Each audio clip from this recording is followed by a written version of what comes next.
is that Donald Trump has cut resources from Chicago. He's taken money away from our transportation system, away from health care. He's cut, again, into our education system. What this budget does, it ensures that we're protecting all Chicagoans, because it's not just about... Chicago wakes up under a cloud of confusion.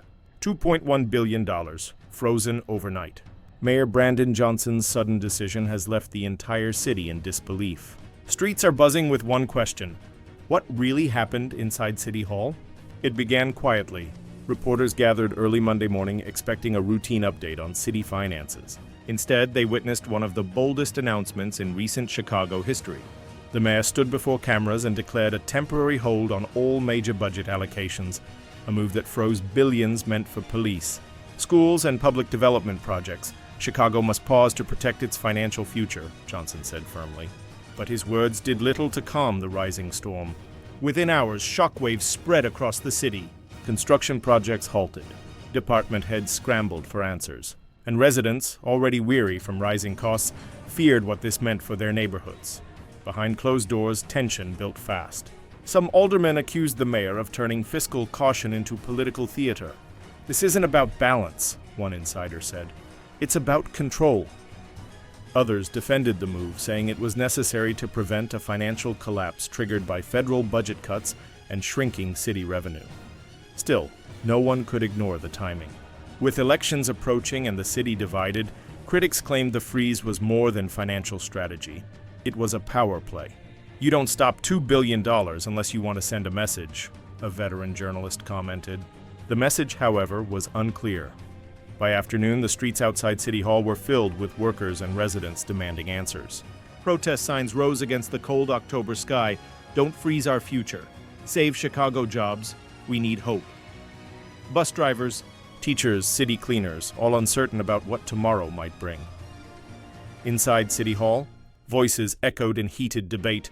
Some council members slammed desks and shouted about broken promises. Others tried to calm the uproar, urging patience. "We're not cutting, we're freezing," Johnson insisted. But for many, that difference meant little when paychecks and projects were on the line. Meanwhile, small businesses began to feel the sting. Grants meant to support neighborhood revitalization were suddenly locked away. One business owner on the south side said, "I was supposed to expand next month. Now I don't even know if I can keep my doors open." At the same time, city workers feared layoffs. A public school teacher said quietly, "They tell us not to panic. But when the budget freezes, so does the future of every student." The political fallout deepened by evening. Conservative commentators called it financial chaos, while Johnson's supporters praised his courage for facing hard truths. Chicago media flooded with speculation, some warning that this could define the mayor's entire legacy. But away from headlines, the impact was deeply human. In working-class neighborhoods, families waited in silence. Streetlights flickered outside public housing complexes as residents scrolled through news updates on their phones. In the West Side, a group of community leaders gathered, their voices low but angry. "We've been promised investment," one said. Now they're taking it back. Even within the administration, whispers of internal conflict began to leak. Several city officials reportedly pushed back, warning that such a freeze could stall emergency services and public safety funding.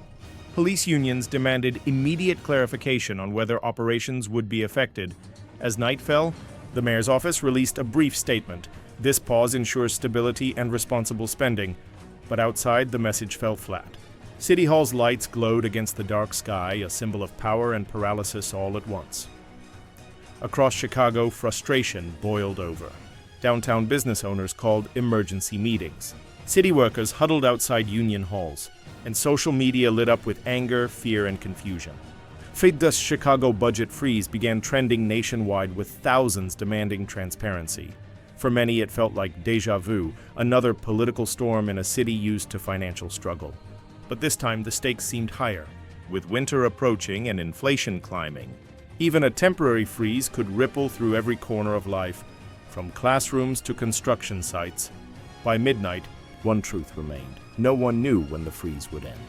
And as Chicago slept uneasily, one line from the mayor's speech echoed in the minds of millions. "Sometimes we must stop moving forward to make sure we don't fall apart." The next morning, headlines screamed across every newspaper. $2.1 billion frozen. City on hold. Reporters surrounded aldermen for answers. Analysts debated on live TV, yet behind every political soundbite, ordinary Chicagoans were still waiting for paychecks, waiting for funding, waiting for clarity. For now, the city stands still, the hum of progress silenced by a single decision. Whether it's a masterstroke of fiscal caution or a grave political mistake, one thing is certain. Chicago's future hangs in the balance, and as the sun sets again over City Hall, whispers turn into worry. How long before the freeze begins to crack the foundation of the Windy City itself?